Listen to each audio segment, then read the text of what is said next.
Hello everyone. Let's just go ahead and find out how to install the Kali Linux in Windows 11 and use it.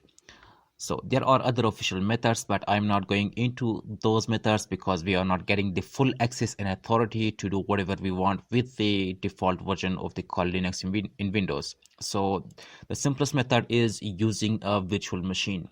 I'm suggesting the VMware workstation player. However, you can always use the VirtualBox, and I will be creating a video for that in the upcoming days. So anyway, the first step is you have to search for download VMware player and then open this link. Now following that, you have to scroll down to the end and simply choose download now, and the download will start and you have to install it on your system. So I have already installed it in my system, so there is no need for me to install the VMware workstation player 17. So followed by that, you have to go ahead, kali.org, click on download, and then scroll down. It will take you to the download section of the virtual section. So as you can see, this is the installer images. In case if you are not looking for the installer images for a PC in a physical computer, then the obvious solution is to use the virtual machine. So click on virtual machine, and now from here you have to choose the bit that you want. So if your system is 32-bit, just go ahead and download that, or if your system is 64-bit, use it. So in my case, I'll be using VMware 64-bit, so just click on it and then it's going to start downloading that into your system. So the size is around 3 GB, so make sure that you have a very good and reliable internet. Aside from that, you must have an extra amount of at least 20 GB on your system, because during the installation you will be needing that much amount of storage, and by the time you are going to work on it, the more you use Kali Linux, the storage will increase. So it's better to have at least more than 50 GB of storage for Linux. So for now, I'll be closing that. So following that, the moment you got the Kali Linux, you have to extract it on your system. So the simplest solution is to right click on it and choose extract here, or you can always use the extract button of the Windows itself. Both of them will do the job. In my case, I'll be using WinRAR since I am very comfortable with it and it is very reliable for me. So for now, this part is going to take a while, and it also depends on your system's core threads and other detail that comes with the processor. So we'll have to wait for this section.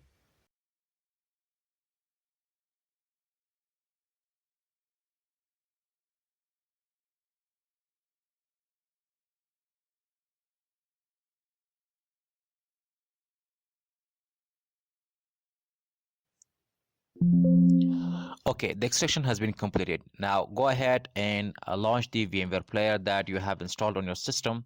In my case, it is available here. Just open it. So since it is a ready-made virtual machine, we do not need to create a new entire virtual. Instead, we have to simply open it. So click on open a virtual machine. Now open the location where you simply extracted the Kali Linux itself. So this is the location, and now just simply import or click in this VMX file and wait a moment, and as you can see, it has been imported. So if you want to change the current configuration of the Kali Linux, you can always change it. So as you can see, the amount of RAM that it has is 2 GB, and the processor that it has is 4 processor, and the amount of storage that they have given to it is around 80 GB, which cannot be okay. If you want, you can always expand it from here to any amount of size that you want. So the other configurations such as internet, they are all set to net, and if you want to change it bridge, you can always replicate your main system as you want. So for now, just go ahead, click cancel, and now click on play virtual machine, and the virtual machine is going to start itself and you are good to go. So you don't have to do anything here, just wait for it. It's going to end all of this stuff within the 2 or 3 seconds. So wait a moment until it's going to launch itself.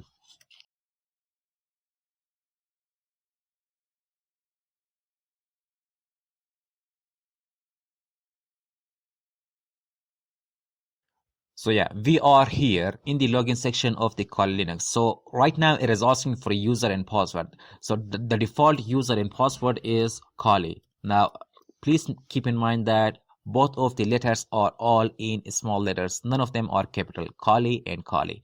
And now click on login, and you are inside the environment or the interface of the Kali Linux.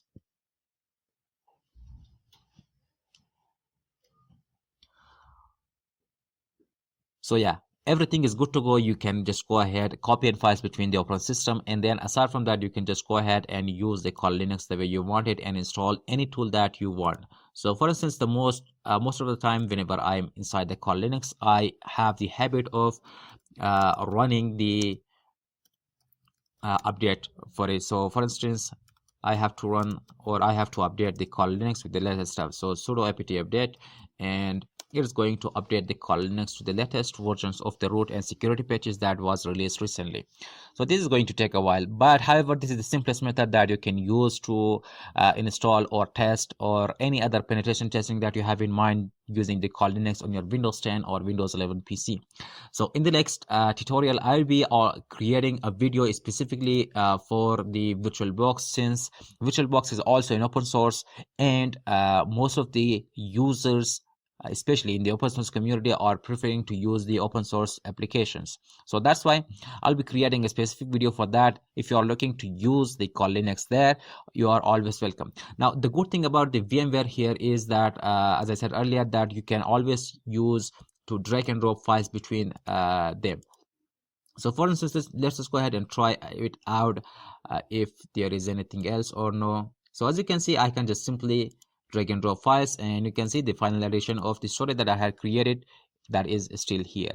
So by default, this is the good thing about the Kali Linux ready-made for the virtual machine, where everything is set up. All you have to do is just import it and then launch it. So everything will be done within 5 minutes time up, or maximum to 10 minutes, with the maximum amount of memory usage and other stuff.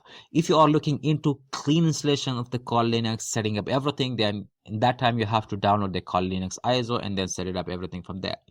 That will be quite a lengthy process compared to this section that we have here. So anyway, for now, have a nice day, goodbye, and do not forget to subscribe the channel.